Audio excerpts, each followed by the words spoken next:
Le pouvoir d'achat est une préoccupation centrale, bien sûr, pour les Français. Tient-il vraiment augmenté depuis l'arrivée au pouvoir d'Emmanuel Macron? Écoutez, le gouvernement, la réponse est clairement oui. Bonjour Mathieu. Bonjour David. Mathieu Plane, directeur adjoint du département d'analyse et prévision de l'OFCE. Cette question, elle se pose avec autant d'acuité, j'ai envie de dire, d'autant plus d'acuité que les prix de l'énergie flambent, notamment le gaz, encore une fois. Est-ce que tous les efforts, on va après revenir sur ce rapport du gouvernement qui nous dit que oui, apparemment, plus 8% sur le pouvoir d'achat depuis 5 ans, mais est-ce que tous les efforts, quelque part, du gouvernement pour soutenir le pouvoir d'achat, est-ce qu'ils peuvent être ruinés, justement, avec comme ça l'envolée du gaz et de la facture énergétique? Ruiné, je ne sais pas. En tout cas, ça met un grain de sable dans la communication autour de en tout cas, le soutien au pouvoir d'achat des ménages.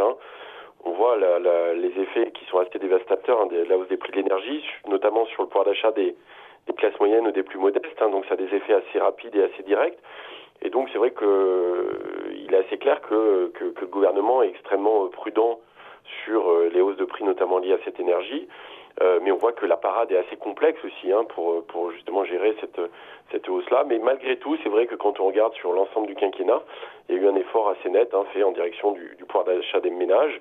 Après, on voit qu'on parle de macroéconomie, mais il peut y avoir des disparités autour de ces évolutions. Parce que les chiffres, encore une fois, donnés par l'exécutif cette semaine, c'est voilà, le pouvoir d'achat a 2 fois plus progressé durant ce quinquennat, le quinquennat Macron, que pendant les 2 précédents. 2 fois plus 8%.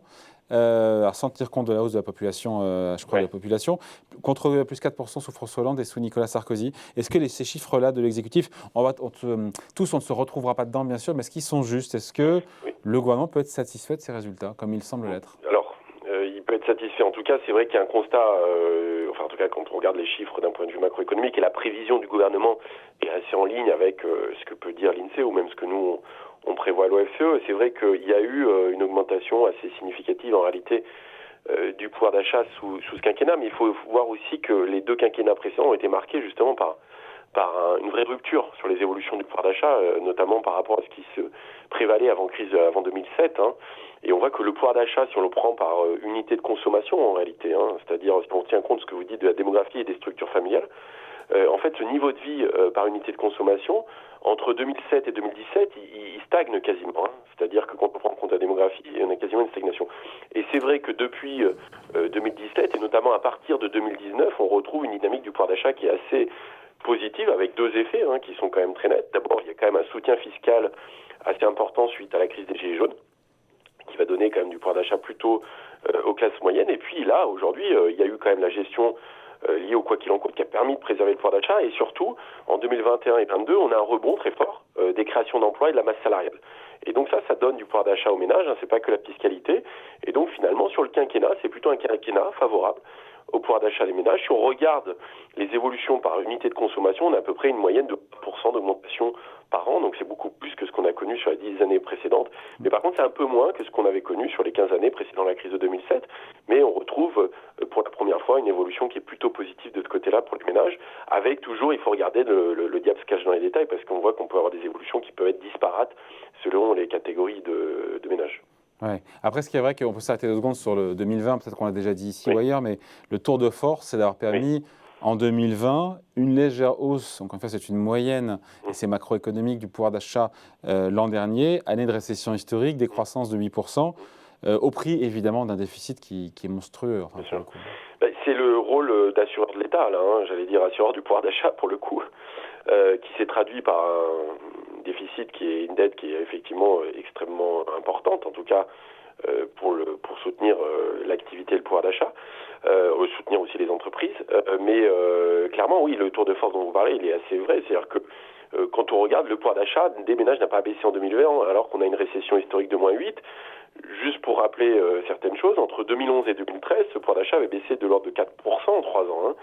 Si on regarde sur cette période-là, alors qu'on avait une croissance légèrement positive, qui n'était pas très élevée, mais on avait à peu près 1%. Mais il y a eu une austérité fiscale qui a été importante à ce moment-là, qui a pesé beaucoup sur le pouvoir d'achat. Donc c'est vrai que la question du pouvoir d'achat est redevenue quand même centrale dans la politique économique, notamment de ce gouvernement, qui n'était pas forcément initialement très orienté sur cette question de pouvoir d'achat, mais on voit qu'on a eu quand même une forme de revirement, en tout cas de changement de pied suite à la crise des Gilets jaunes, et c'est devenu un axe important dans la politique économique.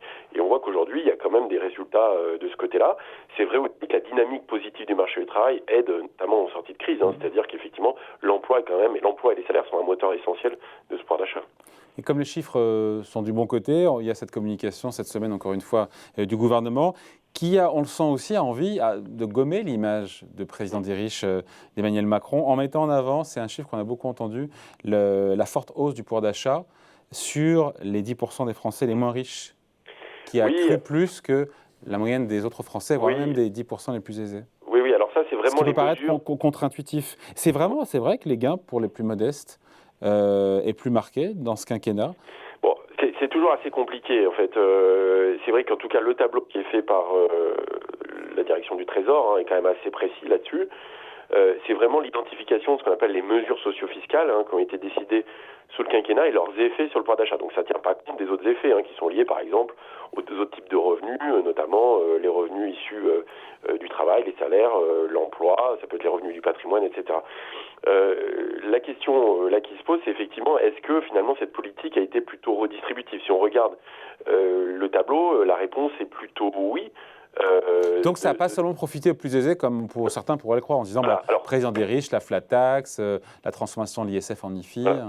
Alors il y a deux choses. Ça dépend si on regarde, alors je vais rentrer aussi dans le détail, en pourcentage de niveau de vie ou en transfert en euros. C'est-à-dire que forcément, quand vous augmentez le pourcentage en niveau de vie des plus modestes, étant donné que leur niveau de vie est plus bas, ça augmente plus en pourcentage. Ça ne veut pas dire que vous leur transférez plus. Oui, en euros, c'est les plus riches qui s'enrichissent le plus, mais en pourcentage... Donc il y a deux façons d'analyser, soit c'est en pourcentage qu'en euros. Vous n'avez pas exactement la même photographie. Mais en tout cas, il y a quand même eu un effort assez clair, en tout cas, je pense qu'on peut dire, en direction notamment de la classe moyenne et des plus modestes. Alors avec certains, alors on va peut-être aussi, c'est peut-être un peu technique, mais ça dépend aussi des hypothèses que vous retenez sur les effets de comportement liés à la fiscalité du tabac, à la fiscalité carbone, voilà. Et donc ça peut aussi diminuer l'impact négatif de certaines mesures dans l'analyse. Mais globalement, on a un gain. Vous m'avez perdu, Mathieu, ça veut dire quoi? Alors qu'en augmentant les taxes sur le tabac... Les gens arrêteraient de fumer. Et donc, c'est en théorie, ça les taxe moins. Et donc, du coup, comme c'est plutôt ces effets-là sur, par exemple, la taxe carbone ou la hausse de la taxe sur le tabac, va jouer plutôt pèse plus sur les classes moyennes ou les plus modestes. Mais ça, c'est en théorie, c'est vrai ou pas? Ça marche vraiment? Alors, justement, ça se discute parce que ça marche, oui, mais ça dépend de ce qu'on appelle l'élasticité que vous retenez. Et là, le gouvernement et le Trésor ont retenu une élasticité élevée, donc ce qui fait qu'on a des effets très forts sur la consommation de tabac ou, par exemple, le fait que on va consommer moins d'énergie parce que, justement, il y a une hausse de la taxe. Et donc, du coup, l'impact négatif sur le revenu est moins élevé parce que ça veut dire que vous consommez moins.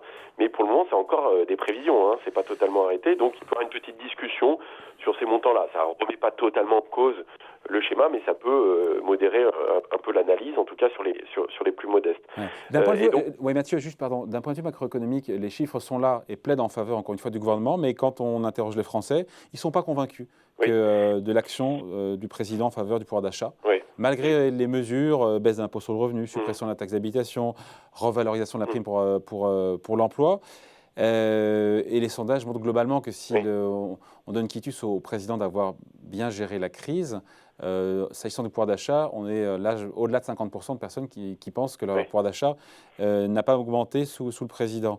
Pourquoi est-ce encore une fois ce décalage entre les chiffres macro et ce ressenti? Est-ce que c'est lié à la flambée ponctuelle, mais qui dure depuis maintenant plusieurs mois du prix du gaz? Voilà, comment est-ce qu'on l'explique? Alors, moi, je pense qu'il y a quand même il y a deux choses. La première, c'est que ce tableau-là, c'est un tableau qui dresse en fait l'évolution du pouvoir d'achat de 2017 à 2022. Or, aujourd'hui, on est à mi-2021. C'est-à-dire qu'il y a des effets aussi qui sont attendus, qui sont plutôt positifs pour l'année et demie restante, en gros, qui sont liés notamment à certaines baisses de fiscalité, qui sont dans les tuyaux, mais qui n'ont pas eu encore lieu, qui n'ont pas été ressenties. Il y a l'effet macroéconomique des prévisions sur le marché du travail, on le voit avec un emploi dynamique qui sont positifs pour le pouvoir d'achat. Donc en fait, ça reste quand même une projection. Et donc cette projection n'est pas forcément la réalité. Ça, c'est le premier point. Deuxième point, vous l'avez dit, les effets de l'énergie sont assez dévastateurs, c'est-à-dire que les ménages sont extrêmement sensibles à ces hausses. et vont avoir un ressenti qui est extrêmement négatif là-dessus. Et puis troisième point, c'est ce qu'on voit, et ça recroise aussi avec cette évolution des prix de l'énergie, c'est que le reste à vivre, en tout cas les dépenses contraintes pour un certain nombre de ménages ont eu tendance à augmenter. Dépenses contraintes, c'est tout ce qui est par abonnement, tout ce qu'on doit payer absolument le loyer, chaque mois. les abonnements, alors ça dépend si vous mettez aussi l'énergie dedans ou pas, c'est les frais d'assurance, enfin voilà, c'est tout ce qui est dépenses récurrentes et qui est quelque part incompressible, on va dire. Or, pour un certain nombre de ménages, cette dépense a plutôt plus augmenté que le pouvoir d'achat. Ça ne veut pas dire qu'il y a moins de pouvoir d'achat, mais c'est que le pouvoir ou le reste à vivre a plutôt, pour certains, tendance à diminuer. Donc je pense que dans l'analyse des ménages, c'est pas le pouvoir d'achat qui compte, c'est plutôt le reste à vivre qui est important. Et là-dessus, on a moins d'éléments, en tout cas c'est plus difficile à mesurer. Ouais. On approche de la campagne présidentielle à grands pas. Le pouvoir d'achat est en passe de devenir la première préoccupation des Français maintenant que peut-être la crise sanitaire est derrière nous. C'est ce baromètre Opinionway Les Échos qui le dit. La bataille du pouvoir d'achat va commencer. Quand on voit d'ailleurs les autres propositions de Valérie Pécresse sur les salaires on l'a commenté ici, de Xavier Bertrand qui a dégainé le salaire minimum à 1 500 € par mois. Voilà, on se dit que ce sera un des enjeux a priori forts aussi en matière d'économie lors de la prochaine campagne. Oui, alors ça a toujours été un enjeu important. J'allais dire le pouvoir d'achat, il revient quand même de façon assez régulière dans les préoccupations des Français. Maintenant, c'est comment on redonne du pouvoir d'achat aux ménages. C'est vrai que ce qu'il faut savoir aussi, c'est qu'il y a un historique. C'est-à-dire que, comme je disais, avant le quinquennat d'Emmanuel Macron, il y a 10 ans vraiment de rupture sur les évolutions du pouvoir d'achat. Donc, il y a eu un vrai effet négatif de la crise financière, la crise économique de 2008-2009, les ajustements budgétaires et l'austérité fiscale après. Et donc, c'est vrai que beaucoup de ménages ont souffert pendant une dizaine d'années de ça. Et donc, c'est vrai que les choses s'améliorent, mais ça prend quand même du temps pour que ce soit ressenti, en tout cas pour une large partie de la population. Et la question, c'est après comment on fait pour redonner plus de pouvoir d'achat. Et on voit que c'est là où ça devient difficile. C'est parce que... Mais est-ce vraiment le rôle du politique quand on réfléchit ? Le rôle du politique, on voit que les leviers sont finalement assez minces. Soit il joue sur le SMIC, et c'est une proposition qui est faite, mais on voit que ça pose quand même un certain nombre de problèmes sur le coût du travail, des bas salaires et la compétitivité, donc c'est pas si évident que ça. C'est comment ça se diffusera aussi aux autres salaires. Est-ce que ça risque pas de tasser la pyramide des salaires? Donc ça, c'est un premier point. Est-ce que vous jouez par la fiscalité? Mais à ce moment-là, il faut expliquer comment vous le financez. Et donc, en réalité, soit vous augmentez les salaires, mais ça peut aussi avoir des effets négatifs sur les marges des entreprises et leur compétitivité, soit ça risque de faire du déficit ou de la dette. Donc, à terme, la meilleure solution pour augmenter le pouvoir d'achat, c'est avoir plus de croissance et plus de productivité. Donc, si vous n'avez pas une économie qui dégage des gains de productivité, à un moment donné, ça va être compliqué. C'est-à-dire, soit vous prenez sur les entreprises et vous avez un problème sur leur rentabilité, soit vous faites de la dette et des déficits. Donc, à terme, en fait, c'est des investissements assez longs qui vont favoriser cette productivité, que ce soit dans l'éducation, la R&D, la formation, l'innovation, etc. C'est tout un programme, ça. À terme, mais on voit que c'est pas immédiat. Or, aujourd'hui, on a un besoin quasiment immédiat de pouvoir d'achat, mais que finalement, les leviers sont assez minces. Voilà, merci beaucoup. Explication signée Mathieu Plane, directeur adjoint du département analyse et prévision de l'OFCE. Merci Mathieu. Merci David. Salut.